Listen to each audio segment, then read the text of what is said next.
அந்த விஜில் அமைப்புல யாரை நீங்க போய் அடையாளப்படுத்துறீங்க? பாரதியார் யாரு? எளிமையாக எழுதினாராம். வள்ளலார் பாடல்லாம் மிக கடினமானவையா? நயம் இல்லாததா? திருவருட்பா குறைந்த அடையாளம் புரியதா? என்ன பேச்சு இதெல்லாம்? இன்னும் பெருசா எழுதிட்ட மாதிரி ஒரு மயக்கம். ஓடி விளையாடு பாப்பான்னு சொன்ன அதே பாரதி, சேதாரம் இல்லாத இந்துஸ்தானை தெய்வம் என்று கும்பிடடி பாப்பா. சேதாரம் இல்லாத இந்துஸ்தான் எது? அதுக்கு பின்னாடி வந்தான் RSS காரன் 1925. இந்த பாட்டு அப்பயே எழுதிட்டது. சமஸ்கிருதம் தான் மூலத்தை இலக்கணத்தை அடிப்படையாக கொண்டது. பாரதி எழுதியிருக்கிறார். பொய் சொல்லுங்க, புரட்டு சொல்லுங்க, ஆனா அதிலிருந்து தான் தமிழ் இலக்கணம் எழுதப்பட்டதுன்னு எழுதுறாருன்னா இதை நம்ம ஏத்துக்க முடியுமா? அதை ஏத்துக்கிறாரா சீமான்? அறிவில்லையா? மொழி பற்றியான அறிவில்லையா? மொழி பற்றியான நிலையில அறிவில்லாதனால தான் சீமானுங்கிற வடமொழி பெயரை வச்சுக்கிட்டு தமிழ் தேசம் பேசுவீங்க. மொத்தம் எழுதின பாடல்கள் 310. அந்த 310 பாடல்கள் 53 பாடல்கள் தேசிய பாடல்கள் என்கிற அடையாளத்தில் எழுதியிருக்கிறார். அந்த தேசிய பாடல்ல என்ன கருப்பொருள்? 6 பாட்டு தான் தமிழுக்காக எழுதியிருக்கிறார். அந்த 53 தேசபக்தி பாடல்கள்ல ஒரு 3 இடத்துல தாங்க இந்தியான்னு குறிப்பிடுறாரு. அதுவும் இந்துஸ்தான் குறிப்பிடுறாரு, இந்தியான்னு குறிப்பிடுறாரு. 30 இடங்களுக்கு மேல பாரத மாதா, பாரத தேசம், பாரதம் பாரதம் பாரதம்னு குதிக்கிறாரு மனுஷன். யாரு? பாரதி. பறையர்களை ஈனப்பறையர், எங்க இருந்தாலும் பறையருக்கும் இங்கு தீய புலையர் விடுதலை, தீய புலையர்னு சொல்றாரு. எப்படியா ஒத்துக்க முடியும்? நாம் தமிழர்னு கை ஓங்கினா போதுமா? இருக்கிற தமிழை காப்பாத்துங்க. முதல்ல தமிழ்நாட்டு விடுதலைக்காக மிசா சட்டத்தின் கீழ் 2 பேர் சிறைப்படுத்தப்பட்டார்கள். ஒருவர் பாவலரேறு பெருஞ்சித்திரனார், இன்னொருவர் நம்முடைய கோவை ராமகிருஷ்ணனார்.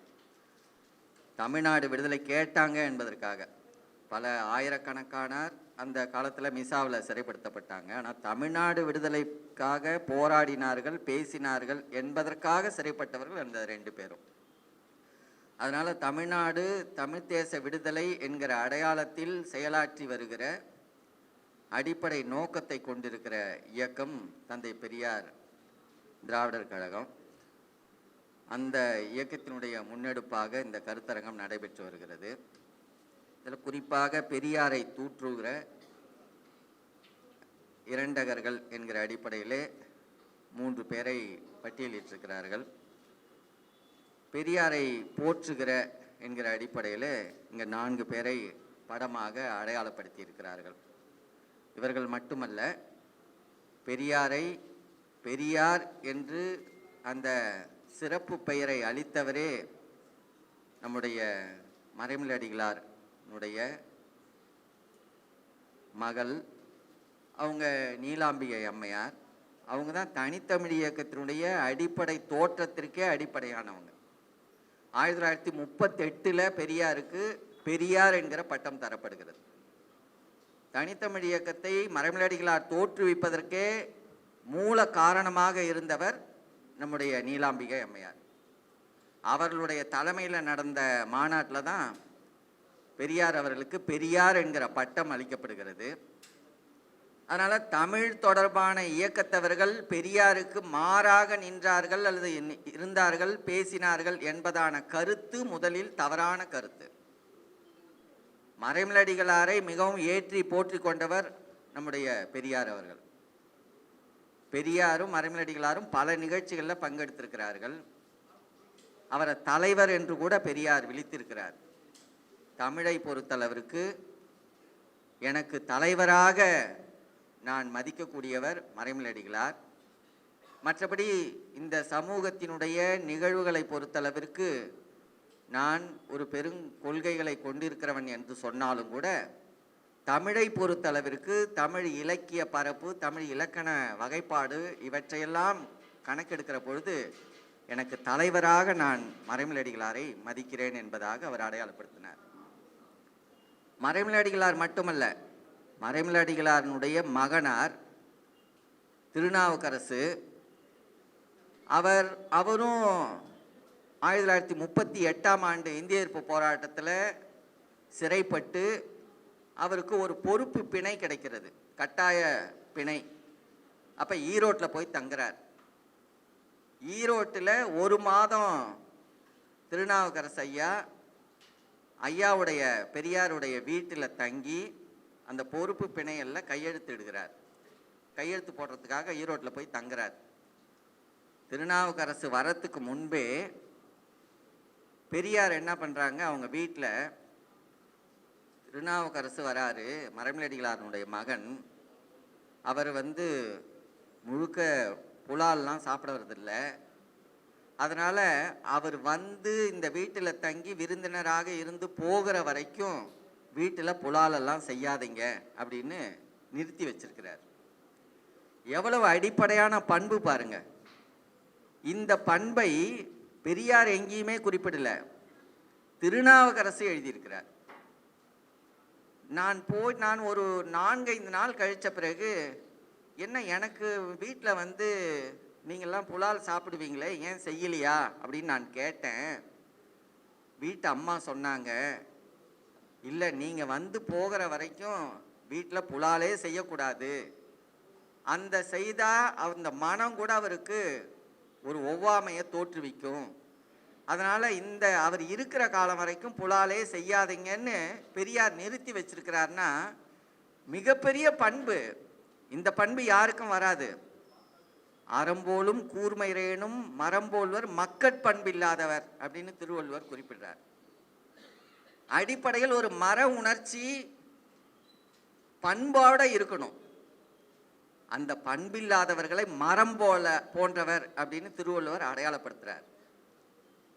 ஆக அறிவாலையோ அல்லது செயலாலையோ அல்லது செல்வாக்காலையோ பணத்தாலையோ அதிகாரத்தாலையோ ஒருத்தன் வளரலாம், திமிராக பேசலாம், ஆனால் அவனை மனிதனாகவே ஏற்றுக்கொள்ளல திருவள்ளுவர். அந்த அடிப்படையில் அறிஞர்களை, குறிப்பாக தமிழ் அறிஞர்களை மிக பெரும் அளவில் போற்றுகிற ஒரு பெரிய பண்புடையவராக ஐயா தந்தை பெரியார் அவர்கள் இருந்திருக்கிறார். அவருங்க மட்டும் இல்லை, திருவிக்காவை போற்றி கொண்டவர். இங்கே இருக்கக்கூடிய பாவேந்தரனுடைய இணக்கம், அவர் தன்னுடைய வாழ்நாள் முழுக்கவே பெரியாரை மிக பெரும் அளவில் ஏற்றி போற்றி கொண்டவர். அதே போல் பாவலரேறு பெருஞ்சித்திரனார் போற்றுவது அப்படிங்கிற சொல்லுல கூட பாவலரேறு குறிப்பிடுகிற பொழுது ஒரு அடிப்படையான செய்தியை குறிப்பிடுவார். நம்ம பெரியாரை போற்றுகிறவர்களாக இல்லை, பெரியாரோடு இணைந்து பெரியாருடைய கொள்கைகளை ஏற்றுக்கொண்டு செயல்படக்கூடியவர்களாக இருக்கிறோம். போற்றுவது என்பது வாழ்த்தி விட்டு அவரை உயர்த்தி பேசிவிட்டு போவது. பெரியார் நம்மிடை பிறந்திராவிட்டால் நரியார் நாயகம் இங்கே நடந்துடும். பாவலரேர் எழுதினது. இங்கே நரியார்களாக இருக்கக்கூடிய பார்ப்பனிய கருத்தாளர்களுடைய நாயகம் தான் இங்கே நடக்கும், பெரியார் நம்மிடையே பிறக்காவிட்டால் அப்படின்னு எழுதினவர். எண்ணற்ற பாடல்கள், ஏறத்தாழ 6 பாடல்களுக்கு மேலே பெரியார் குறித்து எழுதியிருக்கிறார். அவர் மறைவுற்ற பொழுது எழுதின பாடல் மிக முதன்மையான பாடல். பெரும்பொனியை சுமந்த உடல் பெரும்புவழை சுமந்த உயிர் பெரியார் எண்ணும் அப்படின்னு ஒரு நீண்ட பாடல். அதில் தான் அந்த கடைசி பத்தியில் எழுதுகிறார், பெரியாரை போற்றுவதின் அவர் உரைத்த பலவற்றுள் ஒன்றை ஏனும் சரியாக கடைபிடித்தால் அடடா இத்தமிழ்நாடும் சரியாதம்மா. அவர் எடுத்துக்கொண்ட கொள்கையில் ஏதாவது ஒரு கொள்கையை நாமெல்லாம் சரியா பின்பற்றுவோம் என்று சொன்னால் இந்த தமிழ்நாடு சரியவே சரியாது. ஆக பெரியாருடைய அடிப்படை கொள்கைகளை ஏற்று செயல்படுத்துவதற்கான அடிப்படை செயல்பாடுகள் தேவை, இன்றைக்கும் தேவை. தமிழ்நாடு தன்னுடைய ஆட்சி அதிகாரத்தை, தன்னுடைய உரிமைகளை மீட்டெடுக்கிற வரை அது தேவைப்படுகிறது. அதே போல எண்ணற்ற அறிஞர் பெருமக்கள், பொன்னம்பலனார் இருந்தார், தூய தமிழுக்காகவே தன்னுடைய வாழ்க்கையை ஒப்புவித்து கொண்டவர். மறைமலடிகள் மேலே அவருக்கு நெருங்கிய கருத்து உண்டு, அவரை ஏற்றி போற்றி கொண்டவர். அதே போது பெரியாரோடையும் மிக நெருக்கமான கருத்து. பெரியாருடைய கருத்தை ஏற்றுக்கொண்டதற்காக எண்ணற்ற இடங்கள்ல இடமாற்றம் செய்யப்பட்டவர். பாவலரேருடைய ஆசிரியர், அவரும் மிக பெரும் அறிஞராக இருந்த நிலையில பெரியார் அவரை எவ்வளவு அளவு ஏற்றி போற்றி கொண்டாருங்கிறதெல்லாம் நம்ம வரலாற்றில் பார்க்கிறோம். மொழி ஞாயிறு பாவாணர், மொழி ஞாயிறு பாவாணருக்கு திராவிட மொழியியல் ஞாயிறு என்கிற பட்டத்தை கொடுத்தவர் பெரியார். பட்டத்தை கொடுக்கறதோட முடிக்கல, வெளியே தெரியாம அவருக்கு தொகையும் நல்கை செய்திருக்கிறார். கொஞ்சம் தொகை கொடுத்த உடனே பெரிய விளம்பரங்கள் போட்டு கொள்ளுகிற உணர்வு இல்லை. அதை எழுதியவர், அதை செய்து காட்டினவர், அதன் பிறகுதான் வெளிவந்தது. அதே போல வஉசி எவ்வளவு நெருக்கடி காலத்துல எவ்வளவு சிறைக்கு போய் வந்ததன் பிறகு அவருக்கு ஏற்பட்ட இழப்புகளும் நெருக்கடிகளும் கொஞ்சம் நெஞ்சம் இல்லை. அப்பெல்லாம் எவ்வளவு அளவுக்கு பெரியார் துணை நின்றார் என்பது பதிவு இருக்கிறது. அதுபோல தொடர்ச்சியாக தமிழ் அறிஞர்களை, தமிழ் அறிவு வர வேண்டும் என்பதற்காக எண்ணற்ற கருத்துடையவராக இருந்தார். அவருடைய தமிழ் பற்றியான கருத்துக்கள்ல சில மாறுபட்ட பார்வை அன்றைக்கு இருந்தது. தமிழ் காட்டுமிராண்டி மொழி என்பதாக பெரியார் பேசிய ஒரு கருத்தை விரிவாக அன்றைய காலத்தில் இருந்தது. அதை கடுமையாக எதிர்த்தாங்க. தமிழ் அறிஞர்கள் கூட கடுமையாக மறுத்தாங்க. பாவலரேறு பெருஞ்சித்திரனாரே இந்த கருத்தை மறுத்து தமிழ் ஒரு காட்டுமிராண்டி மொழியா என்கிற ஒரு கட்டுரையை எழுதினார். பெரியாரை கடுமையாக சாடி அப்பத்திய தென்மொழியில் வந்தது 1966. அப்படி எழுதுகிற பொழுது இதை எழுதினார். ஐயா, நீங்கள் குமுக பார்வையில் சமூகத்தினுடைய அவலங்களை நீக்குவதற்கு, சாதி ஒழிப்பிற்கு, இந்த பகுத்தறிவு கருத்துகளுக்கு, மூட நம்பிக்கை ஒழிப்புக்கள்லாம் நீங்கள் பெரியார் தான். ஆனால் தமிழை பற்றி நீங்கள் பெரிய அளவில் தெரிந்திருக்கவில்லை. நீங்கள் தமிழை காட்டுமிராண்டி மொழின்னு சொல்லக்கூடாது. அதை சொன்னீங்கன்னா தமிழ் பற்றியான விளக்கங்களை நாங்கள் எடுத்து சொல்ல வேண்டியிருக்கோம். அந்த தவறை நீங்கள் செய்யக்கூடாதுன்னு மிக கடுமையாக எழுதியிருந்தார். மிக கடுமையான அவருடைய சொற்கள் பண்பு குறைவாக இல்லை. அவர் எந்த அளவில் தமிழ் பற்றி தெரியாமல் இருக்கிறாருங்கிற விளக்கத்தோட அந்த நீண்ட கட்டுரை, 2 கட்டுரை அது போல வந்தது. இந்த 2 கட்டுரை வந்ததன் பிறகு விடுதலையில் பாவலரேறு ஐயா பெருஞ்சித்திரனாரை கண்டித்து இன்னொரு புலவர் ஒரு கட்டுரை எழுதுறார். அந்த கட்டுரை முதல் நாள் விடுதலையில் வெளியாயிடுச்சு. உடனே பெரியார் கூப்பிட்டு, அந்த கட்டுரை அப்படியே நிறுத்து, பெருஞ்சித்திரனாரை பற்றி எனக்கு தெரியும், அவருடைய கருத்துகள் என்னங்கிறத நான் தெரிந்து கொண்டேன், அதனால் அவரை கண்டித்து எழுதக்கூடாதுன்னு நிறுத்திட்டார். அந்த அளவுக்கு ஒரு மிக கடுமையான இதை சொன்னதன் பிறகு கூட எவ்வளவு பெரிய பண்பு இருக்கும்னா உடனே நிறுத்தியிருக்கிறார் என்பது அடிப்படை செய்தி. அது மட்டும் இல்லை, அதன் பிறகு அந்த சொல்லாடலை அவர் எங்கேயுமே பயன்படுத்தலை.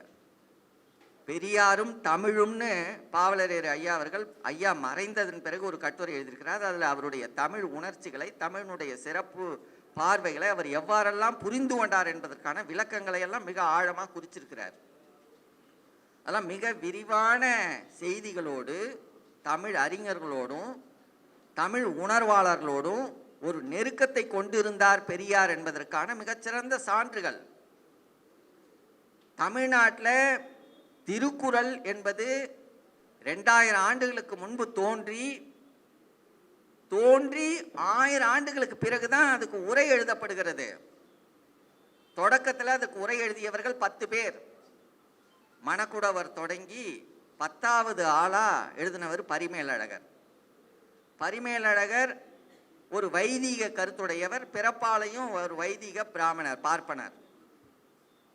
அந்த பார்ப்பனருடைய கண்ணோடு அவர் சிறந்த தமிழறிஞர், மிக பெரும் ஆழமான புலமை கண்டவர், ஆனால் கடுமையான வைதிக கருத்துடையவர். அந்த வைதிக கருத்தில் என்னென்ன வகையிலெல்லாம் திருக்குறளை அதனுடைய பொருளை மாற்றி எழுத முடியுமோ அத்தனையும் பரிமேலழகர் பதிவு செய்து, பரிமேலழகருக்கு பிறகு இதுவரைக்கும் ஏறத்தாழ 1000 பேர் திருக்குறளுக்கு உரை எழுதியிருக்கிறாங்க. அந்த 1000 பேர்ல 80 விழுக்காட்டு பேர் பரிமேலழகர் என்ன உரை எழுதியிருக்கிறாரோ அதை அப்படியே தங்களுடைய கருத்துல அப்படியே பதிவிறக்கம் செய்து கொண்டவர்கள் தான் எல்லாருமே. மாற்றி சிந்திக்கல. அறத்துப்பாலுக்கு முன்னால ஒரு முன்னுரை, அறம்னா என்ன அப்படிங்கிறதுக்கு பரிமேலழகர் எழுதுறாரு. ஏறத்தாழ 300 குறள்களுக்கு மேல அறத்துப்பாலையும் பொருட்பாலையும் மட்டும் ஆரிய கருத்தை திணிச்சு திருத்தி எழுதினவர் பரிமேலழகர். மிக கடுமையான பார்வைக்கு நமக்கு தேவை. நம்ம இதுவரைக்கும் எழுதினவர்களே கூட மிக விரிவாக அதையெல்லாம் ஆய்வு செய்து எழுதல. மனுநூல் என்னவாகலாம் தர்மத்தை அடையாளப்படுத்தியிருக்கிறதோ அதுதான் அறம்னு அந்த முன்னுரையில பரிமேலழகர் எழுதுறார். அதனால தொடக்க காலத்துல திருக்குறள் பற்றியான கருத்துல பெரியாருக்கு ஒரு மாறுபட்ட கருத்து இருந்தது. தமிழ் இலக்கியங்கள் எல்லாமே பார்ப்பனிய சார்புடையதாக இருக்கிறது, வெறும் புராண இலக்கியங்கள் தான் தமிழ்ல இருக்கிறது என்பதாக அவர் கொண்டிருந்தார் கருத்து. ஆனா அதன் பிறகு அவருக்கு நெருக்கமாக இருந்த அறிஞர் பெருமக்கள் நிறைய பேர் திருக்குறளை பற்றி எடுத்து சொல்லவும், அப்படின்னா ஏன் அதுக்கு சரியான ஒரு பொருள் எழுத மாட்டீங்க, உடனடியாக எழுதுங்க அப்படின்னு சொன்னது மட்டும் இல்லை, 13ஆம் நூற்றாண்டுக்கு பிறகு 200 ஆண்டுகளுக்கு முன்பு வள்ளலார் தான் திருக்குறளுக்கு வகுப்பு நடத்தினவர், திருக்குறளை பரப்புவதற்கான முயற்சி செய்தவர். அதன் பிறகு திருக்குறளை வெகுமக்கள் இயக்கமாக கொண்டு சென்றவர் பெரியார் தான். திருக்குறளை மிக மலிவான விலையில தானே அச்சிட்டு எல்லாருக்கும் கொடுத்தார். திருக்குறளுக்கு மாநாடு நடத்தினவர் பெரியார் தான். 1949 மாநாடு நடத்தினா தானே இல்லை, திராவிடர் கழகத்தினுடைய பொறுப்பில் அன்றைக்கு மாநாடு தொடங்கப்படுகிறது. ஆனால் தொடங்குற மாநாட்டை நடத்தக்கூடியவர் பெரியார். அவர் தலைமை ஏற்கலை. தமிழ் தொடர்பான தமிழ் இலக்கியமான திருக்குறளை அடிப்படையாக வைத்து அதை தலைமை பொறுப்பேற்று நடத்துவதற்கான பொறுப்பு காட்டிலும் மறைமலையடிகளாருக்கு அது போன்றதான இலக்கிய செழுமை வாய்ந்த அறிஞர் பெருமக்களுக்கு தான் உண்டுன்னு திருவிக்காவை, மறைமலையடிகளாருக்கு அப்பொழுது உடல்நலம் சரியில்லை, திருவிக்காவை அழைச்சு அதற்கு தலைமை தாங்க வச்சார். அந்த அளவுக்கு அதனுடைய செயல்பாடுகளை எல்லா தமிழ் அறிஞர்களையும் அழைச்சு 1949 மாநாடு நடத்தப்பட்டது. அதன் பிறகு இது போல எல்லாரையும் அழைத்து பெரியாரிய உணர்வாளர் கூட்டமைப்பு தான் அடுத்து ஒரு மிகச்சிறந்த மாநாட்டை இப்பொழுது நாங்கள் நடத்தினோம். அது போன்றதான எண்ணற்ற செயல்பாடுகள் தமிழ் இலக்கியம் தொடர்பான, தமிழ் செயல்பாடுகள் தொடர்பான நிலைகள்ல. அதனால பெரியாரையும் தமிழையும் பிரிக்க முடியாது. தமிழை அடையாளப்படுத்துவதற்கும் தமிழ் அறிஞர்களை இந்த மக்களிடையே அறிமுகப்படுத்துவதற்கும் அவர் எடுத்துக்கொண்ட முயற்சிகள் கொஞ்சம் நெஞ்ச முயற்சிகள் இல்லை. அது முதல் செய்தி. ரெண்டாவது, தமிழ் தேசம் பற்றியான செய்தி. 1938 இந்திய எதிர்ப்பு போராட்டம் மிக வலுவாக இருந்த நேரம், திருச்சியிலிருந்து வந்த பேரணி, தமிழர்களுடைய பேரணி, நல்லா நினைச்சு பாருங்க, இன்றைக்கு எல்லா ஊடக வாய்ப்புகளும் இருக்குது, இதழ் உண்டு, ஊடக வாய்ப்புகள் எளிதா இருக்குது, கருத்து பரப்புவதற்கு எண்ணற்ற வாய்ப்புகள். ஆனா அன்றைக்கு என்ன வாய்ப்பு இருந்தது? வாய்ப்புகளே இல்லை. 1,00,000 பேர் மக்கள் ஒன்று திரண்டு திருச்சியிலிருந்து சென்னை நோக்கி வந்து சென்னையில இறுதி பொதுக்கூட்டம். அந்த பொதுக்கூட்டத்தில் மறைமலையடிகளார், சோமசுந்தர பாரதியார், பெரியார் எல்லாரும் சேர்ந்து தீர்மானம் இயற்றி முழங்குகிறாங்க. தீர்மானம் தமிழ்நாடு தமிழருக்கே. அந்த தீர்மானத்தை வழிமொழிந்து பேசுகிறார் பெரியார். சரி, பெரியார் பேசினாரு, மற்றவர்களும் வழிமொழிந்து பேசுகிறார்கள். அதன் பிறகு சோமசுந்தர பாரதியார் எங்கேயாவது தமிழ்நாடு தமிழருக்கேன்னு அதற்கான வினையாற்றி இருக்கிறாரா? அவர்களுடைய துறை வேற. ஆனா தமிழ்நாடு தமிழருக்கே என்கிற முழக்கத்தை அந்த தீர்மானத்தோடு முடித்துக் கொள்கிறாங்க. மறைமலையடிகளாரே முடித்துக்கிறார். பெரியார் ஒருவர் தான் அதை விடல. 38 தீர்மானத்துக்கு பிறகு 39 திராவிட நாடு திராவிடருக்கே. 39 50 56 வரை திராவிட நாடு திராவிடருக்கே என்பது தான் பெரியாருடைய முழக்கம். அந்த திராவிட நாடு திராவிடருக்கே என்பதில் கூட படிப்படியான வளர்ச்சி. 39 கருத்து ஒன்று, 40 ஒன்று, 41 ஒன்று, 44 ஒன்று, மாறுபட்டதல்ல, படிப்படியாக வளர்ந்து வருகிறது. எடுத்த உடனே தமிழ்நாடு அல்லது திராவிட நாடு விடுதலை என்பதை, இதுதான் வரையறை, இப்படிதான் விடுதலை செய்ய போறோம், இதெல்லாம் தேவை என்பதை எடுத்த எடுப்பிலேயே சொல்லுவதற்கான சூழலும் வாய்ப்புகளும் அரசியல் தெளிவும் இன்றைக்கு இல்லை. அதனால ஒவ்வொரு நிலைகளா தீர்மானத்தினுடைய படிநிலை வளர்ச்சிகளை பார்த்தீங்கன்னாலே தெரியும். 40வது ஆண்டினுடைய தீர்மானம், 41ஆம் ஆண்டு தீர்மானம், 44ஆம் ஆண்டு தீர்மானம், அந்த தீர்மானங்களுடைய வளர்ச்சி படிப்படியாக கூர்மைப்பட்டு கொண்டே வருகிறது.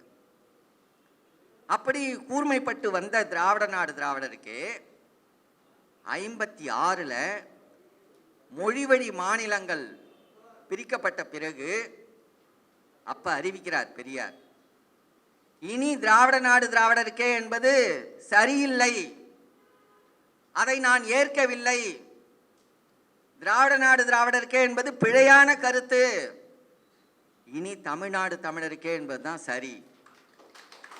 ஏன் சரி? அடுத்தது வராரு, இந்த தெலுங்கனையும் கன்னடனையும் நம்பி நான் மோசம் போய்விட்டேன், அவர்களெல்லாம் இணைந்து திராவிட நாடு விடுதலைக்காக போராடுவார்கள் என்று கருதினேன், நம்பினேன் எழுதியிருக்கிறார். அவர்கள் நமக்கு ஒத்திசையவில்லை. அது முன்னால வரைக்கும் சென்னை தலைமாகாணம் என்கிற மெட்ராஸ் பிரசிடென்சிக்குள்ளார இதெல்லாம் இருந்ததுனால அதை நம்பியிருக்கிறார், அவர்களும் இணைந்து செய்வார்கள்னு. அவர்கள் வரவில்லை.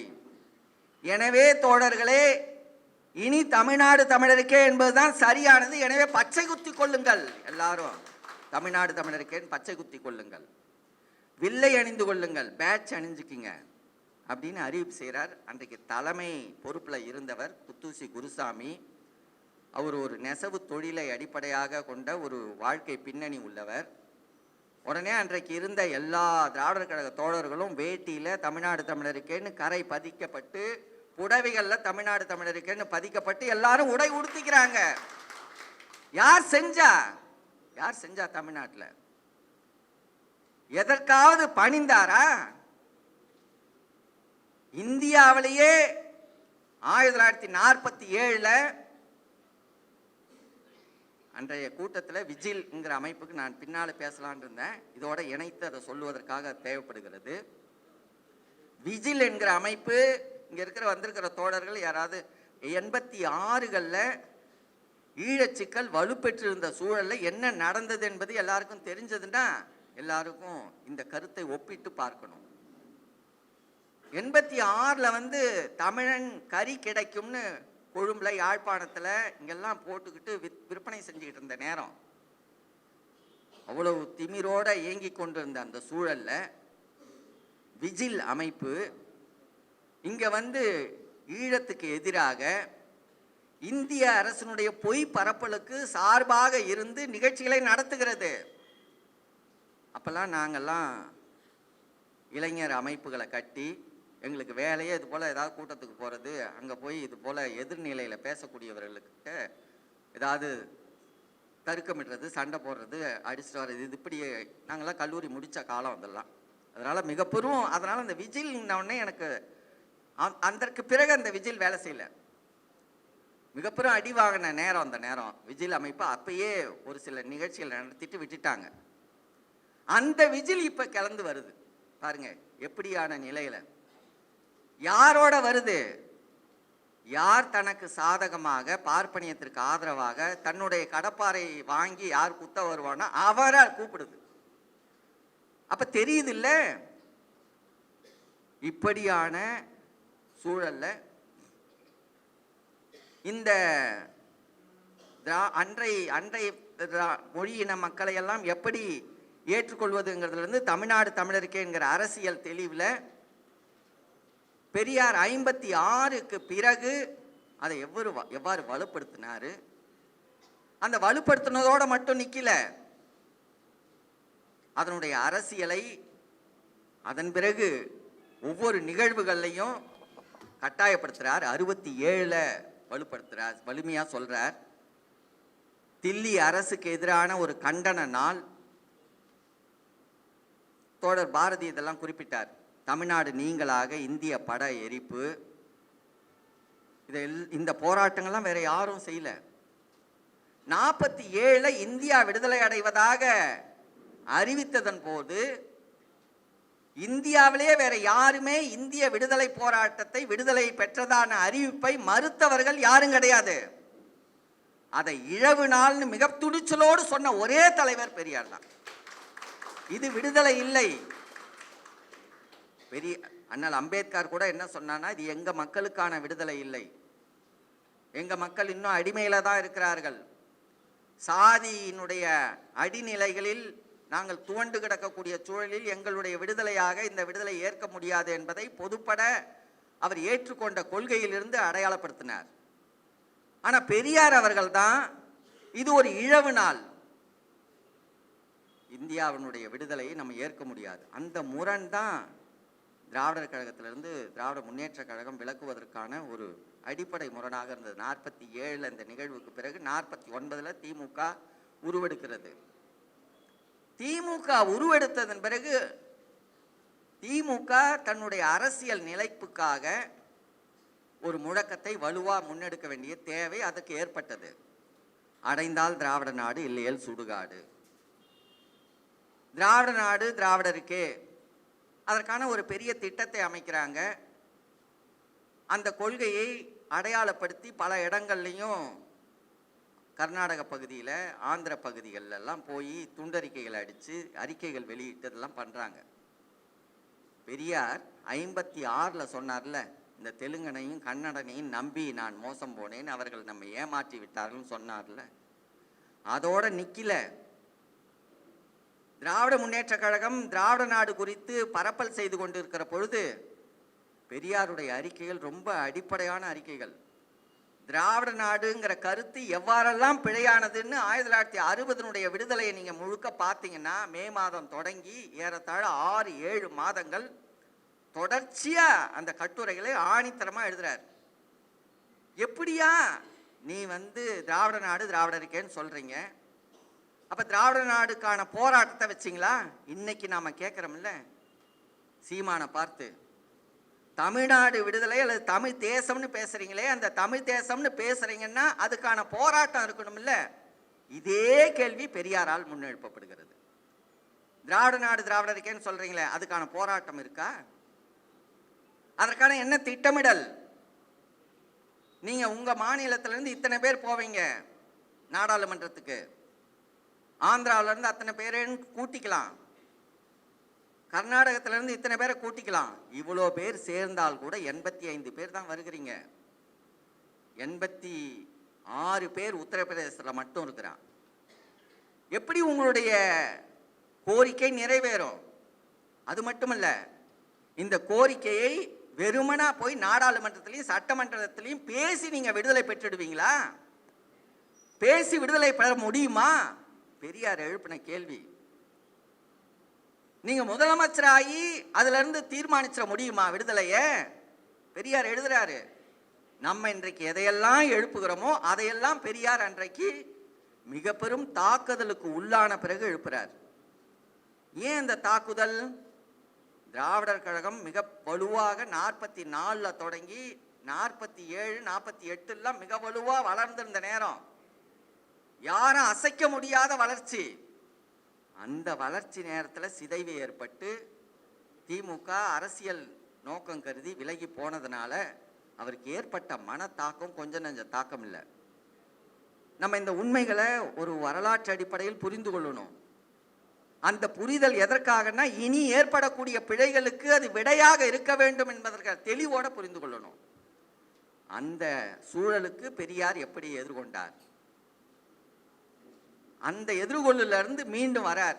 எனவே தமிழ்நாடு தமிழருக்கே என்பதுதான் சரியானது. இந்திய கொடி எரிப்பு போராட்டம் தோழர் பாரதி குறிப்பிட்டார்.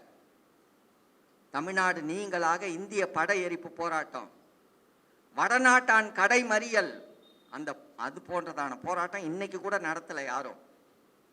150 நாள் அண்ணா சாலையில் இருக்கிற செல்லாராம்ஸ், அதுல ஒவ்வொரு நாளும் 4 தோழர்கள் போவாங்க. செல்லராம்ஸ் எதிர்த்து கடுமையாக முழக்கம் போடுவாங்க. அங்கேயே கடை அடைப்புக்கான போராட்டம் நடக்கும். உடனே சிறைப்படுத்துவாங்க. அடுத்த 4 பேர். இந்த சிறைப்பட்டவங்க யாருக்கும் பிணை எடுக்கல. இன்றைக்கு முடியுமா நம்மால? எந்த கட்சி வேணா இருக்கட்டும், எந்த இயக்கமாக இருக்கட்டும், தொடர்ந்து 150 நாளுக்கு மேல பெரியார் அதை நடத்தி காட்டினார். ஒவ்வொரு நாளும் 4 பேர், ஒவ்வொரு நாளும் 4 பேர். வடநாட்டான் கடைமறியல் செய்ய முடிஞ்சதா மணியரசனால? இவரும் இடையில கொஞ்ச நாள் சொன்னார் வடநாட்டான் கடைமறியல்னு. ஒரே ஒரு நாள் போராட்டத்தை கூட நடத்த முடியல. இந்த வடநாட்டான் கடைமறியல்ங்கிற அரசியலே எவ்வளவு வலுவா அவர் எடுத்திருக்கிறார் பாருங்க. இந்த அரசியல் அப்பதான் பரவுது. யார் யாரெல்லாம் வடநாட்டுக்காரன் சுட்டி காட்டுறார். பார்ப்பனியத்தையும் பனியாவையும் வீழ்த்தாமல் இந்த மக்களுக்கு விடுதலை இல்லை, எதிரிய தெளிவா சுட்டி காட்டின இடம்.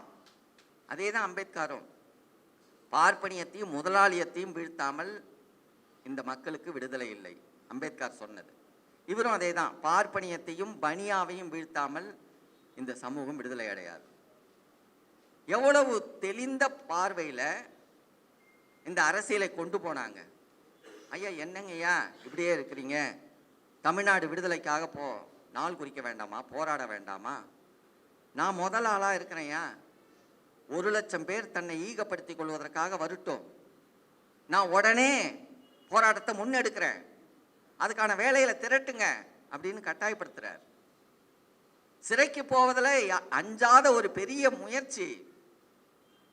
அரசியல் சட்டத்தை எதிர்த்தது, சாதி ஒழிப்புக்கான திட்டம் இல்லாததுனால அரசியல் சட்டத்தை கொளுத்தி அதற்கான நிலையில சிறை போனது யார்? அந்த காலத்துல 4000 பேர் அளவுக்கு திரட்டப்பட்டு அதுல சிறை போய் அதுல உள்ளிருந்து வந்து அதுல உள்ளிருந்து இறந்து போறவங்க ஆணை முத்தையா அதுல இருந்து வந்துதான் அதன் பிறகு முழு நேர பணியாளராக ஈடுபடுகிறார். ஆக எவ்வளவு பெரிய வளர்ச்சி! இந்த வளர்ச்சியினுடைய அரசியலை எவ்வளவு கூர்மைப்படுத்தி கொஞ்ச நெஞ்ச கூர்மையா 1938 தொடங்கி தமிழ் தேச அரசியல் படிப்படியாக வலுப்பெற்று அரசியலால் கூர்மை அடைந்து பெரியாரால் கூர்மைப்படுத்தப்பட்டு 1900 பெரியாருடைய முழு கருத்துக்களை ஏற்றுக்கொண்டவராக பாவலரேறு ஐயா அவர்கள் அவருடைய இளமை காலத்துல, பள்ளி காலத்துல, அவருடைய பிற்காலங்களில் அவர் தென்மொழி நடத்த தொடங்கினதிலிருந்து வெள்ளை சட்டையே போட்டவர் என்று சொன்னாலும் கூட அதற்கு முன்பாக அவர் கருப்பு சட்டையும் சிவப்பு சட்டையும் தான் போட்டு தன்னுடைய வாழ்க்கையில ஈடுபட்டவர், பெரியாருக்காகவும் பொதுவுடைமை கருத்துக்காகவும். அப்படியான நிலையில பெரியாரை எதிர்பார்த்து அவர் தொடக்கத்தில் 3 மாநாடு நடத்தினார். தமிழக விடுதலை மாநாடு அப்படின்னு 72ல, 73ல, 75ல. 72ஆம் மாநாடு திருச்சியில, 73ஆம் ஆண்டு மதுரையில. அதுக்கு பெரியாரை அழைக்கிறார். ஐயா நீங்க அதை தொடங்கி வைக்கணும் மாநாட்டை, கட்டாயம் வரேன் அப்படின்னு அந்த மாநாட்டுக்கு போனவர் அந்த பேரணி தொடங்குகிற பொழுது வாழ்த்தி சொல்லி சரி நீங்க நடத்துங்க, நான் அருப்புக்கோட்டை நிகழ்ச்சிக்கு போயிட்டு வந்துடுறேன்னு சொன்னார். அதுக்குள்ளார சிறைப்படுத்தப்படுறாங்க. அதனால மாநாடு நடத்தப்படல. அதன் பிறகு பெரியாரும் தன்னுடைய வாழ்க்கையினுடைய இறுதி காலத்தில் இருக்கிறாரு, உடல் நலம் நலிவுறுகிறாரு. அப்போ ஒரு ஆசிரியர் உரை எழுதுறார் பாவலரேறு ஐயா, பெரியாரும் பிரிவினையும்னு. அதுல குறிப்பிடுறார், ஐயா நீங்க வாழ்க்கையினுடைய இறுதி கட்டத்தில் இருக்கிறீங்க, இந்த சூழல்ல இந்திரா காந்தி கோயம்புத்தூருக்கு வராங்க. அப்ப தலைமை அமைச்சர், இந்தியா அரசினுடைய தலைமை அமைச்சரா இந்திரா காந்தி இருந்த நேரம், வந்தவங்கள்ட்ட செய்தியாளர் கேட்குறாங்க, பெரியார் உங்களை கடுமையா எதிர்த்துக்கிட்டு இருக்கிறாரு, தமிழ்நாடு விடுதலை பற்றி பேசிட்டு இருக்கிறாரு, இன்னைக்கும் நீங்க எப்படி அவரை விட்டு வச்சிருக்கிறீங்க, அவரை சிறைப்படுத்த வேணாவா அப்படின்னு இந்திரா காந்தி கிட்ட நேர்காணல்ல செய்தியாளர்கள் கேட்குறாங்க. அதுக்கு அந்த அம்மா அது அவ்வாறு மதிக்க தகுந்த ஒரு இயக்கம் இல்லை அப்படின்னு விடை சொல்லிடுது. இதை கண்டிச்சு பாவலரேறு எழுதுறார், ஐயா உங்களுடைய பொது தொண்டின் அகவை கூட இல்லாத அம்மா அந்த அம்மா, அது உங்களை எவ்வளவு அளவுக்கு மதிப்பு குறைவாக சொல்லியிருக்குது, அதன் மூலம் உங்களுக்கு சினம் வருகிறதோ இல்லையோ எங்களுக்கெல்லாம் கொதிப்பாக இருக்கிறது. நீங்கள் இதுதான் நேரம், தமிழ்நாடு தமிழருக்கே என்று ஒரு அறிவிப்பு செய்துவிட்டு அதற்கான போராட்டத்தை அறிவித்து விட்டு களத்தில் வாங்க, நீங்கள் சிறைக்குள்ளார போய் சிறைக்குள்ளார ஒருவேளை உங்களுடைய மறைவு ஏற்பட்டு விட்டாலும் கூட நாங்கள் விடமாட்டோம், தமிழ்நாட்டினுடைய இளைஞர்கள் எல்லாம் அதை முன்னெடுத்து செயல்படுத்துவோம்னு வலியுறுத்தி எழுதினார். எழுதுனதோட விடல, கடலூருக்கு வந்திருந்த பெரியார்கிட்ட பாவலரேறு ஐயா தன்னுடைய அமைச்சர் பொறுப்பில் இருந்த 2 பேரை அனுப்பி இதை படிங்க, படித்து காட்டுங்க ஐயாவுக்கு. ஐயாட்ட போய் படித்து காட்டியிருக்கிறாங்க. அந்த ஆசிரியர் உரையை முழுமையாக கேட்டுவிட்டு பெருஞ்சித்திரனாட்ட போய் சொல்லுங்க, சென்னை போன உடனே நான் அறிவிப்பு செய்வேன் அப்படின்னு சொல்லுங்க அப்படின்னு சொல்லி திரும்பினவர் தான் தியாகராயனார் பொதுக்கூட்டம். அதில் தான் அறிவிக்கிறார், மூத்திர சட்டி ஒரு பக்கம் கீழே, அம்மா அம்மான்னு இடையில அவருடைய இயலாமையினால வந்த முனகல். இதுக்கு இடையில தான் சொல்றார், 2000 மைலுக்கு அப்பால் உள்ள நீ யாரோ நான் யாரோ, உன்னுடைய மொழி வேறு என்னுடைய மொழி வேறு, உன்னுடைய அடையாளம் உன்னுடைய தேவை வேறு என்னுடைய தேவை வேறு, உனக்கும் எனக்கும் என்ன சம்பந்தம், பேசாம விட்டுட்டு போ, தமிழ்நாடு விடுதலை தான் சரியானது அப்படின்னு எந்த அகவையில் இன்னும் ஒரு 10-15 நாள் கழிச்சு இறக்க போறக்கூடிய ஒரு பெருந்தகை அந்த முழக்கம் நம்மெல்லாம் விட்டுட்டோம். அதுதான் திராவிட இயக்கத்தினுடைய ஏறத்தாழ கடைசி முழக்கமாக கூட போய்விட்டதோ அப்படின்னு நமக்கு வருத்தம் ஏற்படுகிற ஒரு பெரிய முழக்கம். தாங்கியிருக்க வேண்டாவா, முன்னெடுத்திருக்க வேண்டாவா பெரியாரிய தோழர்கள்? பெரியார் என்பது சாதி ஒழிப்போட, பகுத்தறிவு பரப்பலோட, கடவுள் மறுப்போட, மூட நம்பிக்கை ஒழிப்போட நிறைவடையவில்லை. தமிழ்நாட்டை உரிமை பெறுவதற்கான தகுதி வாய்ந்த ஒரே இயக்கம். அப்படியான அடையாளத்தில் செயல்படணும், செயல்பட்டிருக்கணும். இதை செயல்படுத்தாததுனால தான் தமிழ் தேசம்னு என்னென்னமோ பிதற்றிக்கிட்டு இந்த ஆளுங்கள்லாம் வராங்க. பெரியார் இயக்கம் சரியாக இதை முன்னெடுத்திருக்குன்னா இந்த ஆளுலாம் தோன்றவே முடியாது, பொய்கள் தோன்ற முடியாது. உண்மை வளராத இடத்துல தான் பொய் வளரும். ஆக உண்மை சரியாக வளருகிற ஒரு சூழலை பெரியாரிய தோழர்கள் முன்னெடுத்து ஆகணும். அந்த விஜில் அமைப்புல யாரை நீங்க போய் அடையாளப்படுத்துறீங்க? பாரதியார் யாரு? பிறப்பால் யாருங்கிற இடத்துக்கு நம்ம வரல. அந்த பார்வையும் நமக்கு இல்லை. யாரையும் பிறப்பால் பார்க்கக்கூடிய, அணுகக்கூடிய அரசியல் பார்வை நம்முடைய பார்வை இல்லை. அது பார்ப்பனிய பார்வை, பிரம்மண்ய முகமாஷிய அப்படின்னு சொல்லுகிற அந்த பார்ப்பனிய பார்வை, வர்ணாசிரம பார்வை. யாரையும் பிறப்பால் மதிப்பிடுவது, பிறப்பால் இவன் பிராமண, சத்திரியன், வைசியன், சூத்ரன்னு அப்படியாக அடையாளப்படுத்துவது. நாம் பிறப்பால் யாரையும் அடையாளப்படுத்தல. சின்ன குத்தூசி திராவிடர் கழகத்தினுடைய அந்த களத்திலேயே, விடுதலை அலுவலகத்திலே பணி செய்தவர்.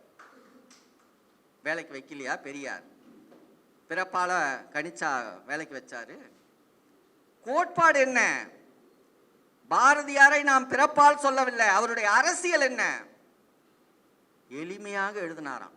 2 பேர் இன்றைக்கு தமிழ்நாட்டில் பாரதியாரை மிக உயர்த்தி தூக்கி கொண்டிருக்கிறவங்க. ஒன்று சீமான் போன்ற அறகுறைகள், 2வது மார்க்சிய அல்லது மார்க்சிய அல்லது பொது உடைமை இயக்கங்களுடைய கட்சிகள். 2 பேரும் என்ன அறியாமையில் அதை செய்கிறாங்க? அந்த விளக்கத்துக்கான சில செய்திகளை சொல்லி ஆகணும். பாரதியாருடைய வாழ்க்கை, அவர் 39 ஆண்டுகள் தான் வாழறாரு, 19 ஆண்டுகள் தான் எழுதுறாரு. அதுக்கு முன்பு அவர் எழுதலை. அவருடைய ஆனால் அதுக்குள்ளார 16வது ஆண்டுலேயே இந்தி, சமஸ்கிருதம் எல்லாம் படிச்சிடுறார். 19வது ஆண்டுலேருந்து அவர் கவிதை எழுத தொடங்குறாரு, பாடல் எழுதுறாரு, உரைநடை எழுதுறாரு. அந்த உரைநடைக்கு அவருக்கு மூலமாக இருந்தது தாயுமானவர் இருக்கிறாரு, சித்தர் பாடல்கள் இருக்குது, வள்ளலார் பாடல்கள் இருக்குது. இவெல்லாம் எளிமையானவை.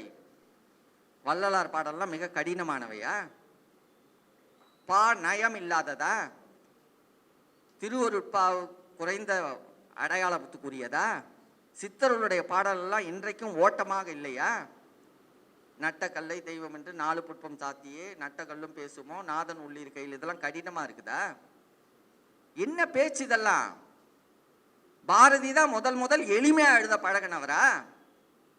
தமிழினத்துக்கு வழிகாட்டினவரா? சிந்து பாடலினுடைய ஓட்டம் அவரிடம் நிறையா இருந்ததுன்னா நம்மளுடைய குற்றால குறவஞ்சி எல்லாம் என்ன சொல்றது?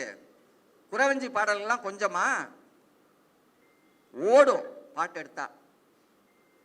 ஆக அந்த பாடலெல்லாம் பாடல் இல்லையா? பாரதியாரும் அந்தெல்லாம் படிச்சுட்டு வந்ததுனால, குறிப்பா கம்பனுடைய அந்த சொல்லாடல்களை ஏற்றுக்கொண்டு சித்தர்களுடைய பாடல்களுடைய ஓட்டத்தை, தாயுமானவனுடைய பாடல்களை, வள்ளலார் பாடல்களுடைய ஓட்டங்களோட பாரதி எழுத தொடங்கினார். அந்த 19 ஆண்டுகளில் மொத்தம் எழுதின பாடல்கள் 310. அந்த 310 பாடல்கள் 53 பாடல்கள் தேசிய பாடல்கள் என்கிற அடையாளத்தில் எழுதியிருக்கிறார். அந்த தேசிய பாடல்ல என்ன கருப்பொருள்? 6 பாட்டு தான் தமிழுக்காக எழுதியிருக்கிறார். நல்லா பார்த்துக்கணும். என்னமோ பெருசா எழுதிட்ட மாதிரி ஒரு மயக்கம். தமிழுக்காக எழுதப்பட்ட பாடல் 6 பாட்டு. அந்த 6 பாட்டுலையும் என்னென்ன? யாமறிந்த மொழிகளிலே தமிழ் மொழி போல் இனிதாவது எங்கும் காணோம் அப்படின்னு சொல்லுகிற அதே பாடலினுடைய அடுத்த சில பாடல்கள் எடுத்து பார்த்தீங்கன்னா, உயர் ஆரியத்திற்கு நிகரென வாழ்ந்தேன். அந்த தமிழ், யாமறிந்த மொழிகளிலே உயர்ந்த நிலையில உள்ள தமிழ், உயர் ஆரியத்திற்கு நிகரென வாழ்ந்தேன். ஆரியம்னா இது சமஸ்கிருதத்திற்கு. கட்டுரைகள்ல சமஸ்கிருதம் பத்தி ஏகப்பட்ட கட்டுரை, ஒரு 4-5 கட்டுரைகள். ஒவ்வொரு கட்டுரையும் ரொம்ப கொடுமையான கருத்துடையவை. இவருடைய பாடலினுடைய எளிமைக்கு நேர் எதிராக இருப்பது அவருடைய கட்டுரைகள். கட்டுரையை படிக்கவே முடியாது, எளிதாக படித்து பொருள் விளங்கவே முடியாது. அந்த கட்டுரை நான் எடுத்து படித்து காட்டினேன்னா உங்களுக்கு எளிதாக பொருள் புரியாது. அந்த அளவுக்கு சமஸ்கிருத சொற்கள். அதை சொல்றார். பாஷை, எல்லா பாஷையும் பொதுவா பாஷை தான். ஆனா தெய்வ பாஷைனா என்ன? அது சமஸ்கிருதம் மட்டும்தான் தெய்வ பாஷையா இருக்க முடியும். மற்ற பாஷைகள்லாம் பாஷை. பாரதியார் எழுதியிருக்கிறார். அந்த தெய்வ பாஷைன்னு ஏன் சொல்றோம்? அப்ப தமிழ் அந்த தெய்வ பாஷைக்கு கீழே. தமிழ் யாரால எழுதப்பட்டது? இலக்கணம் யாரால் எழுதப்பட்டது? அகத்தியனால் எழுதப்பட்டது. யார் அவன்? ஆரிய மைந்தன் என்றொரு அகத்தியனால மேவும் இலக்கணம் செய்யப்பட்டது. இலக்கணம் தமிழுக்கு செய்யப்பட்டதுன்னு பாடல் எழுதியிருக்கிறார். ஆக தமிழுக்கான இலக்கணம் தொல்காப்பியனுக்கு தொல்காப்பியன்னு பேர் எழுதலைங்க. அதுக்கு எழுதியிருக்கிற பேரை நீங்க மனதிலேயே தங்க வச்சுக்க முடியாது. அதுக்கு ஒரு ஆரிய சமஸ்கிருத பேரை எழுதிட்டு அடைப்புக்குள்ளார தொல்காப்பியன்னு எழுதி, எவ்வளவு குத்தலும் எவ்வளவு பெரிய அயோக்கியத்தனமும் அவர்கிட்ட அறிவு திரட்டும் பொய்யும் புரட்டும் இருந்திருக்குது. ஓடி விளையாடு பாப்பா, அதுல எழுதுறார். ஓடி விளையாடு பாப்பான்னு சொன்ன அதே பாரதி, சேதாரம் இல்லாத இந்துஸ்தானை தெய்வம் என்று கும்பிடடி பாப்பா. சேதாரம் இல்லாத இந்துஸ்தான் எது? அதுக்கு பின்னாடி வந்தான் RSS காரன் 1925. இந்த பாட்டு அப்பயே எழுதிட்டது. 1908-9 எழுதப்பட்ட பாடல் இது. சேதாரம் இல்லாத இந்துஸ்தான். அப்ப உள் நோக்கம் எது? அப்ப இந்துஸ்தானை அமைக்கணுங்கிறதுல பாரதியினுடைய வெறித்தனம் தெரியலையா? எவ்வளவு சூழ்ச்சியான இடம். இலக்கணம் சமஸ்கிருதத்துக்கான இலக்கணம் தான் உலகத்திலேயே மூல இலக்கணம். அதை பார்த்து தான் தமிழ் இலக்கணங்கள் எழுதப்பட்டதுன்னு பாரதி கட்டுரை எழுதியிருக்கிறாரு. தெரியுமா? இலக்கணம்னா என்னன்னு தெரியுமா பாரதிக்கு? எவ்வளவு பெரிய அரியது. சமஸ்கிருதம் மொழி வழி எழுத்து வழி கிடைத்தது கிபி 1ஆம் நூற்றாண்டு 2ஆம் நூற்றாண்டு. கீழடியினுடைய தோற்றம் எப்ப? 5000 ஆண்டுகளுக்கு முந்தி. ஆய்வு அடிப்படையிலேயே நம்முடைய பாவாணர் அவர்கள் தொல்காப்பியம் எழுதப்பட்டது கிமு 7ஆம் நூற்றாண்டுன்னு அறிவு செய்திருக்கிறார். வரலாற்று அடிப்படையில், மொழியியல் அடிப்படையில். ஆக மொழியினுடைய அடிப்படை எழுத்து சமஸ்கிருதம் கிடையாது. அவர்களுக்கு எழுத தெரியாது. முதல் எழுத்து வழியான பதிவுகளை நாம அசோகன் தான் பார்க்க முடியும். நான் ஒரு 10 நிமிடத்தில் முடிச்சிடுறேன். அசோகன் கல்வெட்டு 36 கல்வெட்டு. அந்த 36 கல்வெட்டும் பாலியில் எழுதியிருக்கிறான், பிராகரத்தில் எழுதியிருக்கிறான். அவனால யாரும் சமஸ்கிருதத்தில் கல்வெட்டுகளே கிடையாது. ஆனா இவர் என்ன எழுதுறாரு? சமஸ்கிருதம் தான் மூலத்தை இலக்கணத்தை அடிப்படையாக கொண்டது பாரதி எழுதியிருக்கிறார். அந்த இலக்கணத்திலிருந்து நீங்க அதை உங்களுக்கு பொய் சொல்லுங்க, புரட்டு சொல்லுங்க, ஆனா அதிலிருந்து தான் தமிழ் இலக்கணம் எழுதப்பட்டதுன்னு எழுதுறாருன்னா இதை நம்ம ஏத்துக்க முடியுமா? அதை ஏத்துக்கிறாரா சீமான்? அப்படி ஏத்துக்கிறீங்கன்னா விளக்குங்க. அறிவு இல்லையா? மொழி பற்றியான அறிவு இல்லையா? மொழி பற்றியான நிலையில அறிவில்லாதனால தான் சீமானுங்கிற வடமொழி பெயரை வச்சுக்கிட்டு தமிழ் தேசம் பேசுவீங்க. சீமானுங்கிற உங்களுடைய வடமொழி பெயரை முதல்ல மாத்துங்க. தமிழ் தேசம் பேசுவதற்கான முதல் அடையாளமும் முதல் தகுதியும் அது. ஒருத்தவன் தன்னுடைய பெயரை வடமொழியில வச்சுக்கிட்டு தமிழ் தேசம் பேசலாமா? அதுக்கு பேர் தமிழ் தேசமா? உங்களுடைய இயக்க தோழர்களை முதல்ல தமிழ் பெயர்ல உருவாக்கி இருக்கிறீங்களா? எல்லாரும் தமிழ்ல பெயர்கள் சூட்டி கொள்ளுங்க. தமிழ்ல வாழ்க்கை முறை நடைமுறைகள் இருக்க வேண்டும். கட்டாயப்படுத்தி இருக்கிறீங்களா? தமிழை பேசுவதற்கே தகுதியற்றவரா இருக்கிறார். தமிழ் இனத்தை பற்றி அப்புறம் பார்க்கலாம். தமிழ்நாட்டு உரிமை பற்றியான செயல்பாடுகள் இல்ல. பள்ளித்தலம் அனைத்தும் கோயில் செய்வோம், எங்கள் பாரத தேசம் என்று தோல் கட்டுவோம். அந்த 53 தேசபக்தி பாடல்கள்ல ஒரு 3 இடத்துல தாங்க இந்தியான்னு குறிப்பிடுறாரு. அதுவும் இந்துஸ்தான் குறிப்பிடுறாரு, இந்தியான்னு குறிப்பிடுறாரு. 30 இடங்களுக்கு மேல பாரத மாதா, பாரத தேசம், பாரதம் பாரதம் பாரதம்னு குதிக்கிறாரு மனுஷன். யாரு? பாரதி. பாரதம்னு சொல்லும் போது தான் அதுக்கு உயிர் போறது. அருகோபாலன் ஒரு கடைசி பேச்சுன்னு ஒரு பேச்சு நான் இணையத்துல தான் பார்த்தேன். அவருடைய மறைந்ததுக்கு பிறகு அவரை பற்றி நினைவு கூர்ந்து போட்டாங்க. அந்த இறுதியில பேசினது, அவர் இறந்து விட்டாருங்கிறதுக்காக அவரை நான் குறை கூறல. அப்படி ஒரு பண்பு, தமிழ் பண்பு, மறைந்து விட்டவர்களை குறை பேச வேண்டான்னு. இருந்தாலும் அந்த கருத்து குறைபாடை நம்ம சொல்றோம். பெரியார் தமிழன்னு பேசுகிற பொழுது எல்லாரையும் இழிவுபடுத்துறாரு. பெருமைப்படுத்தும் போது திராவிடன்னு பேசிக்குவாருன்னு ஒரு பிழையான கருத்தை சொல்றார். மிக பிழையான கருத்து. அருள் கூர்ந்து பெரியாருடைய தொகுப்புகளை படிங்க. தமிழர் திருநாள்னு குறிப்பிட்டது பெரியாருதுங்க. பொங்கல் நாளை தமிழர் திருநாளாக அவர் அடையாளப்படுத்துறார். 1956 கட்டுரை. அந்த கட்டுரையில் அவர் எழுதுறாரு, 30 ஆண்டுகளாக நாம் சொல்லி வருகிறோம். 59 30 ஆண்டுகளாக நாம் சொல்லி வருகிறோம், தமிழனுக்கு வேறு விழாவில்லை, எல்லாமே சமய விழாக்களாக இருக்கிறது. இந்த சமய விழாக்களாக இருக்கக்கூடிய சூழல்ல தமிழனுக்குன்னு ஒரு விழா வேண்டும். அது பொங்கல் திருநாள் ஒன்றுதான். தமிழர் திருநாள்னு கொண்டாடுங்கள் அறிவிக்கிறார் பெரியார். அதை நாம ஏற்றுக்கொள்ள வேண்டுமா வேண்டாமா? ஆனா பாரதி தமிழனை இழிவுபடுத்துகிறார். பறையர்களை ஈனப்பறையர், எங்க இருந்தாலும் தீய புலையர், பறையருக்கும் இங்கு தீய புலையருக்கும் விடுதலை, தீய புலையர்னு சொல்றாரு. எப்படியா ஒத்துக்க முடியும்? தமிழுக்காக அகராதி சென்னை பல்கலைக்கழகத்தினுடைய அகராதி 1932 எழுதப்பட்டது. பாவாணர் அதுக்காக கடுமையா அந்த அகராதியினுடைய லெக்சிகன், அதுக்கு பேரகராதி. அதுல தமிழன் என்பதற்கு பொருள் எழுதியிருக்கிறான், 3 பொருள் எழுதியிருக்கிறான். எவ்வளவு பேர் இழிவுபடுத்தியிருக்கிறான் தமிழனை. இது ஒரு சுற்றி திரிகிற நாயின்னு பறையனுக்கு விளக்கம் எழுதியிருக்கிறான் ஆங்கில ஆக்ஸ்போர்டில். நாங்கள் கடுமையாக ஆக்ஸ்போர்டு பல்கலைக்கழகத்தினுடைய அச்சகத்துக்கு முன்னாடி போராட்டம் நடத்தணும். அப்போ தமிழக ஒடுக்கப்பட்டோர் விடுதலை இயக்கத்தின் சார்பில். அதே இது போல் சென்னை பல்கலைக்கழகத்தினுடைய பதிப்புத்துறைக்கு எதிராகவும் போராடணும். அந்த தமிழன் என்பதற்கான 3 விளக்கம். தமிழை தாய்மொழியாக கொண்டவன், விளிம்பு இல்லாத தீர்த்த பாத்திரம். நீங்கள் அருள் கூர்ந்து எடுத்து பாருங்க, இல்லைன்னா இணையத்தில் கூட போய் பாருங்க, லெக்சிகனில் இந்த பொருள் இருக்குதா இல்லையான்னு. இன்னைக்கும் இருக்குது. ஏன் போராட தெரியாதா சீமானுக்கு? நாம் தமிழர்னு கை ஓங்கினா போதுமா? இருக்கிற தமிழை காப்பாத்துங்க முதல்ல. அந்த 3வது பொருள் முதன்மையானது. பறையன் ஒழிந்த தமிழ்ச்சாதியன்லாம் தமிழனா இன்னைக்கு அகராதியில் இருக்குது. மிக கடுமையா போராடணும், இன்னைக்கும் எடுக்கலது. ஆக அந்த கருத்து பாரதிகிட்ட இருந்திருக்கு. ஈனப்பறையன், தீய புலையன். மழைன்னு ஒரு வசன கவிதை, 2 நிலைகள். அவர் எழுதின கவிதைகள் பற்றி நிறைய நம்ம சொல்லணும், நேரமின்மையினால இதெல்லாம் சுருக்கிக்கிறேன்.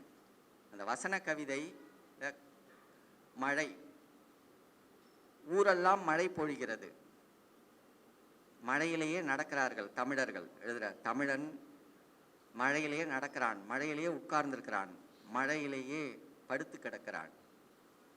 ஏனடா இப்படி இருக்கிறாய் என்று கேட்டால் விதிவசம் என்கிறான். உலர்ந்த தமிழன் மருந்துக்கு கூட பயன்பட மாட்டான். ஏனடா நீ இப்படி இருக்கிறாய் என்றால் விதிவசம் என்கிறான். ஆமண்டா, விதிவசம்தான். சாஸ்திரம் இல்லாத தேசத்தில் நீங்கள் எல்லாம் இப்படி இருக்க வேண்டும் என்பது ஈசனுடைய விதி.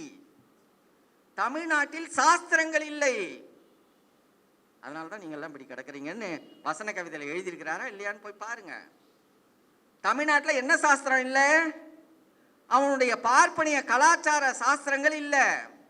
மூச்சுக்கு மூச்சுக்கு வேதம், வேத நாடு, வேதம் அறிந்தது, வேத வித்தை தெரிந்தவன் பார்ப்பான் அப்படின்னு எழுதுறதெல்லாம் வேதம்ங்கிறது எப்படி பாரதம்னு 30 இடங்களுக்கு மேல இருக்குதோ அது போல வேதம்ங்கிறதுக்கு 40 இடங்களுக்கு மேல வேதங்கள். அந்த வேதத்தை ஏற்றி போற்றிக்கிறீங்க, அந்த வேத புராண சாஸ்திரங்கள் இல்லையா? ஆக பாரதி என்பது ஏதோ ஒரு பாவலன் மட்டும் ஏத்துக்க முடியுமா? பாடல் திறம்பட எழுதினாங்கிறதுக்காக ஒருவரை ஒத்துக்கொள்ள முடியுமா? கம்பனை விட தமிழ் இலக்கிய படைப்பாளர் யாராவது சொல்ல முடியுமா? அவ்வளவு இலக்கிய நுணுக்கம், ஓட்டம், சந்தம்னா அவ்வளவு சந்தம்.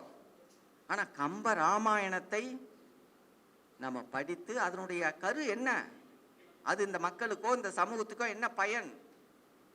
ஆக அடிப்படையில் ஒருவர் வைத்திருக்கக்கூடிய கோட்பாடு தான் முதன்மையானது. அந்த கோட்பாட்டை சார்ந்தவராக இல்லாத பாரதியை நீங்க உயர்த்தி பிடிக்கிறீங்கன்னா நீங்க யாருன்னு அடையாளப்பட்டிருக்கிறீங்க. தமிழ் தேசத்தினுடைய முன்னெடுப்பல்ல, தமிழ் தேசத்தை கீழறுக்க வந்திருக்கிற செயல்பாட்டாளராக சீமானை நாம அடையாளப்படுத்தணும், அறிவிப்பு செய்யணும். ஆனால் அதற்கு முன்பாக அந்த அறிவிப்புக்கான தகுதி உடையவர்களாக பெரியாரிய தோழர்களும் அம்பேத்கரிய தோழர்களும் தமிழ் தேசிய உணர்வாளர்களும் தமிழ் தேச உரிமை அரசியல் போராட்டத்தை ஒருங்கிணைந்து எடுத்தாகணும்.